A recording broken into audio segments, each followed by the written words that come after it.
کی آخری حدیث حدیث نمبر 76 تعالی عنہما ان رسول اللہ.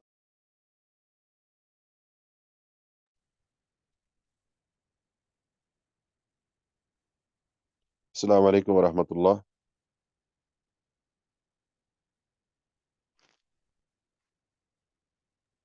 وعلیکم السلام ورحمۃ کیا میری آواز آ رہی ہے اب؟ اللہ. جی شیخ اب آ رہی ہے. پہلے وہ جب آپ نے حدیث پڑھی ہے لاسٹ وہ بالکل سب یعنی کہ آواز نہیں آئی اس کی. تو بتا دینا چاہیے تھا نا، تنبیہ کے طور پر آپ سب کو چاہیے تھا کہ مجھے مطلع کر دیتے، تاکہ ایسے میں حدیثوں کو پڑھتا رہوں اور آپ سنیں ہی نہ. تو یہ تو صحیح بات نہیں ہے.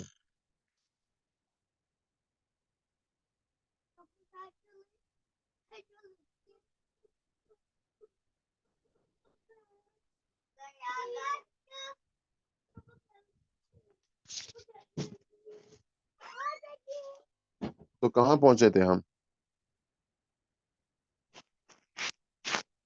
یہ جو ابن عباس رضی اللہ تعالیٰ عنہ والی حدیث ہے وہ سٹارٹ کرنی. پیج نمبر کیا تھا وہ؟ 83.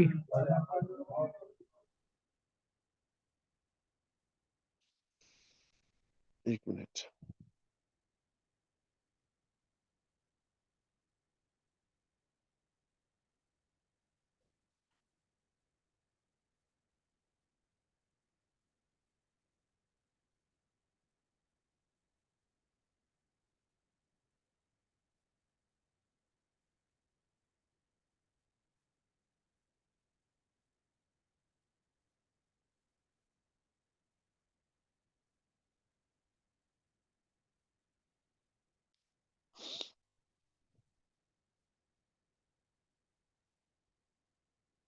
بسم اللہ الرحمن الرحیم. پھر سے حدیث کو دیکھیے، اس کے ترجمے کی طرف آئیے. حضرت ابن عباس رضی اللہ تعالی عنہما بیان کرتے ہیں کہ رسول اللہ صلی اللہ علیہ وسلم نے فرمایا. ابھی میری آواز آ رہی ہے اب سب تک؟ جی شیخ آ رہی ہے. جی آ رہی ہے شیخ. ابن عباس رضی اللہ تعالی عنہما بیان کرتے ہیں کہ رسول اللہ صلی اللہ علیہ وسلم نے فرمایا، نماز میں تم میں سے کسی کے پاس شیطان آتا ہے اور اس کے مقعد میں پھونک مارتا ہے، اور اس کے ذہن میں یہ خیال بھی ڈال جاتا ہے کہ وہ بے وضو ہو گیا ہے. اب دیکھیے شیطان کی حرکتیں مسلمانوں کے ساتھ، نمازیوں کے ساتھ. نماز کی حالت میں شیطان نمازی کے پاس آتا ہے اور اس کے پچھلی سائڈ پھونک مارتا ہے، اور پھر اس کے ذہن میں یہ وسوسہ بھی ڈالتا ہے کہ وہ بے وضو ہو گیا ہے، حالانکہ وہ بے وضو نہیں ہوا ہوتا ہے. لہذا تم میں سے جب کوئی ایسا محسوس کرے تو وہ ری کے خارج ہونے کی یا تو آواز سنے یا اس کی بدبو پانی تک نماز سے نہ پھرے. اب دیکھیے اللہ کے رسول صلی اللہ علیہ وسلم نے کتنی بہترین نصیحت کی ہے اپنی امتیوں کے لیے کہ شیطان کی حرکتوں کو یاد رکھیں، یہ تم سے کیسے تمہیں نماز سے دور رکھنا چاہتا ہے. اس حدیث کے بارے میں حافظ صاحب لکھتے ہیں کہ اسے امام بزار ایک بہت بڑے محدث گزرے ہیں، ان کی کتاب ہے مسند کے نام سے، مسند بزار کے نام سے. تو اسی مسند میں امام بزار نے اس کو روایت کیا ہے، اور اس حدیث کی اصل بخاری میں عبداللہ بن زید اور مسلم میں ابو ہریرہ سے موجود ہے. یعنی اصل میں تو یہ حدیث صحیح بخاری اور صحیح مسلم میں موجود ہے، اور صحیح بخاری میں آپ کو یہ حدیث کتاب الوضو میں ملے گی، اور صحیح مسلم میں کتاب الطہارہ میں ملے گی. لیکن وہاں پر راوی عبداللہ بن زید ہے، نہ کہ یہ عبداللہ بن عباس رضی اللہ تعالی عنہما. اچھا، صحیح مسلم میں حضرت ابو ہریرہ رضی اللہ تعالی عنہ سے ان جیسے ہی الفاظ مروی ہیں. یعنی صحیح مسلم میں یہ روایت عبداللہ بن زید سے بھی ہے اور ابو ہریرہ سے بھی ہے. اس کے بعد لکھتے ہیں وَلِلْحَاكِمِ عَنْ أَبِي سَعِيدٍ مَرْفُوعًا إِذَا جَاءَ أَحَدُكُمُ الشَّيْطَانُ فَقَالَ إِنَّكَ قَدْ أَحْدَثْتَ فَلْيَقُلْ إِنَّكَ كَذَبْتَ أخرجه ابن حبان بلفظ فليقول في نفسه. امام حاکم نے ابو سعید کے واسطے سے مرفوعاً بیان کیا ہے. مرفوعاً مطلب ابو سعید نے اللہ کے نبی صلی اللہ علیہ وسلم سے روایت بیان کی ہے. انہوں نے فرمایا کہ جب تم میں سے کسی کے پاس شیطان آئے اور ذہن میں وسوسہ ڈالے کہ تو بے وضو ہو گیا، تو یہ شخص اسے جواب میں کہے کہ تو جھوٹ بولتا ہے، یعنی تم جھوٹے ہو شیطان. اس کو ابن حبان نے ان الفاظ سے روایت کیا ہے کہ وہ شخص اپنے دل میں کہے کہ تو جھوٹا ہے، یعنی زبان سے، یعنی اگر اس طرح ہوا کہ اس سے شیطان نے نماز میں یہ وسوسہ ڈالا کہ میں بے وضو ہو گیا ہوں، میرا وضو ٹوٹ گیا نماز کے دوران، اب میں کیا کروں، میں باہر جاؤں، نئے سرے سے وضو کر کے آؤں اور پھر نماز شروع کروں، تو اسے کہنا چاہیے اسی وقت، سب سے پہلی بات کہ وہ شخص نماز کو نہ توڑے جب تک نہ وہ بدبو محسوس کرے یا آواز سنے، اور وہ شیطان سے کہے کہ تو جھوٹا ہے، لیکن یہ نہیں کہ اپنی زبان سے کہے، بلکہ حافظ صاحب نے اور بلوغ المرام کے پڑھنے کا سب سے بڑا فائدہ یہ ہے کہ دیکھیے کتنی بڑی بڑی اور ضخیم کتابوں اس کے حوالے دے کر حافظ صاحب امت مسلمہ کے طلباء اور طالبات تک آسان سے لفظوں میں اللہ کے نبی صلی اللہ علیہ وسلم کے احادیث کے ذریعے سے پیغام پہنچانا چاہتے ہیں، وضو کے مسائل سکھانا چاہتے ہیں۔ اگر ایسا مسئلہ کبھی پیش آ جائے تو اس وقت شیطان سے کہیں کہ تو جھوٹا ہے، لیکن یہ تو جھوٹا ہے کہنا کذب تھا، یہ زبان سے نہ کہیں، تو اسی لیے ابن حبان کے حوالے سے انہوں نے ذکر کیا ہے کہ یہ بات وہ کہے فی نفس ہی، یعنی اپنے دل میں ہی کہے اسے کہ شیطان تو جھوٹا ہے، میں نماز نہیں توڑوں گا بلکہ اپنی نماز کو قائم رکھوں گا۔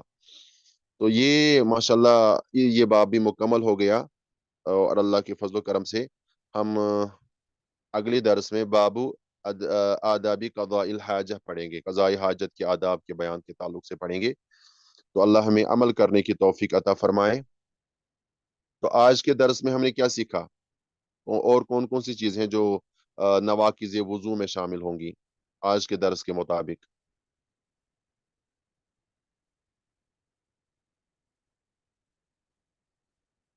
نیند، نیند نواقض وضو میں سے ہے، یہ تو ثابت ہو گیا، اور دوسری بات آج کے درس میں ہم نے یہ سیکھی کہ ہجامہ لگانے سے وضو نہیں ٹوٹتا ہے، خون نکلنے سے یا خون نکلوانے سے وضو نہیں ٹوٹتا ہے، اور اسی طرح خواہ مخواہ نماز کی حالت میں بالخصوص بندے کو کبھی یہ شبہ پڑ جاتا ہے کہ میرا وضو ٹوٹ گیا ہے، تو اسے سمجھنا چاہیے کہ کیا اس نے یہ یقینی طور پر یہ جان لیا ہے کہ میرا وضو ٹوٹ گیا ہے، کیونکہ ورنہ یہ ہوتا ہے کہ شیطان نمازی کے پاس آتا ہے اور اس کے پچھلی طرف پھونک مار کے اسے یہ وسوسہ ڈالتا ہے کہ تیرا وضو جاتا رہا، ختم ہو گیا، تو اس وقت آپ صلی اللہ علیہ وسلم نے جو ہدایت امت مسلمہ کو دی وہ آج ہم نے پڑھی۔ اچھا، میں نے جو کل ہوم ورک دیا تھا ماشاءاللہ کئی سسٹرز نے وہ کام کیا تھا، اللہ کی توفیق سے، اللہ کے فضل و کرم سے، اللہ آپ سب کو جزائے خیر دے، لیکن تمام بالخصوص طلباء جو ہیں، بھائی جو ہیں، تو ان کی طرف سے کوئی میسیج نہیں آئی، نہ گروپ میں نہ پرسنلی، کہ انہوں نے وہ واجب شیخ المسجد جو دیا محترم وہ کیا سارا ایک دفعہ جو ہے نا احادیث بھی پڑھی تھیں، ان کے ترجمے بھی، اور حاصل کلام وغیرہ وہ سارا یعنی کہ ایک دفعہ پڑھا ہے اس کو۔ ماشاءاللہ بارک اللہ فیکم، لیکن وہ میں نے کہا تھا کہ لکھنا چاہیے، نوٹس بنائیں اپنے لیے، تاکہ وہ آپ کی زندگی کے لیے ایک یادگار نوٹس بنے ہمیشہ کے لیے۔ جی انشاءاللہ وہ نوٹس کا بھی انشاءاللہ اہتمام کرتے ہیں۔ تو ماشاءاللہ آپ کریں گے، تو باقی بھائی تو بھی خاموش ہے ابھی بھی، یعنی ان کا کوئی ارادہ نہیں کہ وہ کبھی ایسا کام کرنے والے ہیں، خاموشی تو یہی درشاتی ہے نا کہ وہ اس کام کو کبھی نہیں کرنا چاہتے ہیں، یا چاہتے تو نہیں کہوں گا، البتہ ارادہ نہیں ہے کرنے کا، بھائیوں کے تعلق سے میں عرض کر رہا ہوں، باقی بہنیں تو ماشاءاللہ محنت کر رہی ہیں، لیکن ابھی بھی کبھی کچھ بہنیں ہیں کہ جنہوں نے کیا تو ہوگا لیکن مجھ تک نہیں پہنچا، تو بہنیں ایسا کریں کہ آپ اپنے گروپس میں شیئر کرتے رہیں، زیادہ بہتر ہوگا، تاکہ باقی بہنوں کو بھی حوصلہ ملے، وہ بھی دیکھیں کہ یہ ساری بہنیں کام کر رہی ہیں ماشاءاللہ۔ اچھا، آج ایک کوشچن آیا تھا ماشاءاللہ، بہت ہی اہمیت کا حامل کوشچن ہے، اور یہ کوشچن ایک ہی اسٹوڈنٹ کا نہیں ہوتا ہے، بلکہ اکثر میں نے دیکھا یہ اکثر ہمارے بہن بھائیوں کا کوشچن ہوتا ہے، حالانکہ اس کا تعلق علم اصول حدیث سے ہے، اصول حدیث سے اس کا تعلق ہے۔ میں سب سے پہلے کوشچن کو واضح کرتا ہوں آپ سب کے سامنے، وہ یہ کہ ہم کہتے ہیں کہ یہ حدیث ضعیف ہے، یہ حدیث ضعیف ہے، یہ حدیث ضعیف ہے، تو سوال یہ ہے کہ پھر کیا ضرورت تھی محدثین کو، ہمارے جو متقدم محدثین گزرے ہیں جیسے کہ امام ابو داود، امام ترمذی، نسائی، ابن ماجہ، بیہقی، دارمی، یہ دار قطنی، یا دوسرے تمام محدثین، بلکہ امام بخاری کو بھی شامل کر لیں، امام مسلم کو بھی، کیونکہ اگرچہ امام بخاری اور امام مسلم نے صحیح بخاری اور صحیح مسلم میں کوئی ضعیف حدیث جمع نہیں کی ہے، لیکن امام بخاری کی دوسری کتابوں کو آپ دیکھیں گے تو وہاں پر انہوں نے تو ضعیف حدیثیں بھی جمع کی ہوئی ہیں، جیسا کہ ان کی مشہور زمانہ کتاب ہے الادب المفرد۔ تو الادب المفرد میں تو امام بخاری نے کافی ساری ضعیف احادیث جمع کی ہوئی ہیں، تو یہ بس انہوں نے صحیح بخاری میں شرط رکھی ہے کہ یہاں پر میں صرف صحیح احادیث جمع کروں گا۔ تو کیوں پھر اگر ضعیف حدیث اور ہمارا یہ اصول ہے کہ ضعیف حدیث پر عمل نہیں کی جا سکتی ہے، تو پھر یہ ایک کوشچن آیا تھا صبح، پھر ان محدثین کو کیا ضرورت پڑی تھی کہ ان ضعیف احادیث کو اپنی کتابوں میں جمع کریں اور امت مسلمہ کے سامنے پیش کریں؟ بہتر تو یہ تھا نا کہ ان ضعیف احادیث کو جمع ہی نہ کرتے، ان کو بیان ہی نہ کرتے۔ تو پچھلے دروس میں شاید اس کا ایک جواب ہم نے یہاں پر دیا تھا، لیکن وہ کمپلیٹ جواب نہیں تھا میرے خیال میں۔ تو میں نے چاہا کہ اس کا تفصیل کے ساتھ اور مکمل جواب آج کلاس میں دیا جائے، تاکہ اس ایک اسٹوڈنٹ کے ساتھ ساتھ آپ سب مستفید ہو جائیں۔ تو دیکھیے، آپ اس سوال کو اچھی طرح سمجھ گئے نا، جو میں نے سوال آپ سب کے سامنے رکھا؟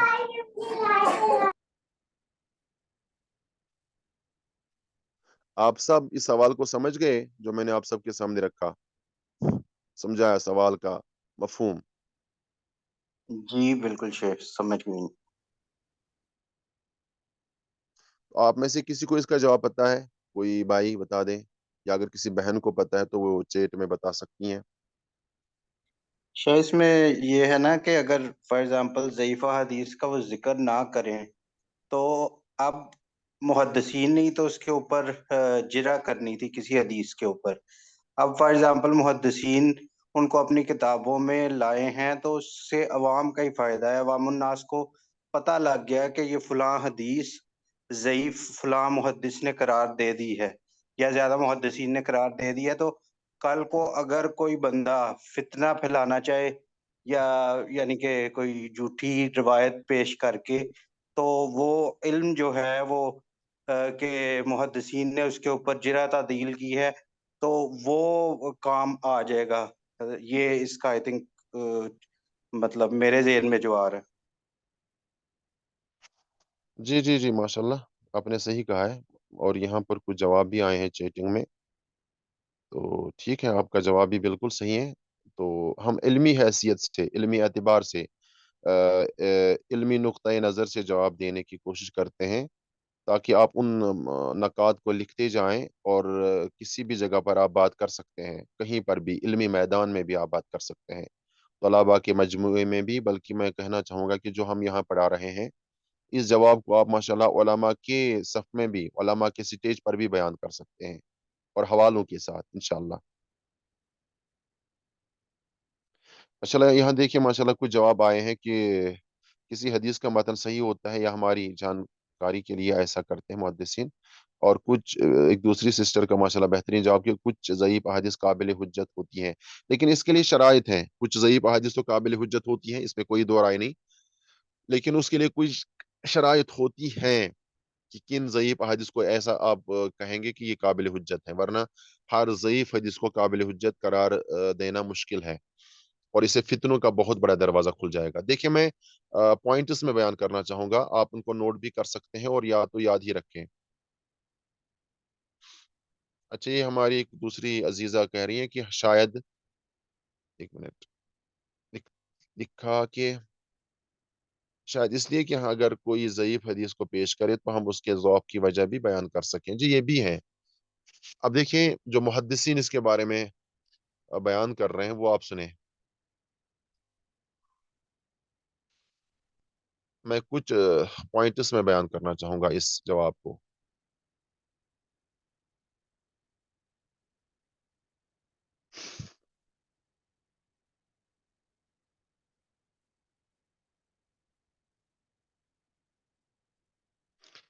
سنیں، توجہ رکھیں۔ محدثین کرام نے ضعیف احادیث کو کئی اسباب کے تحت بیان کیا ہے، یعنی احادیث ضعیفہ روایت کرنے کے کئی اسباب ہیں۔ میں ان اسباب کو ترتیب وار بیان کروں گا، بہت توجہ کے ساتھ سنیں، اور یہ وہی اسباب ہیں جن کو آپ کہیں پر بھی بیان کر سکتے ہیں، اور یہ سارے اسباب آپ کو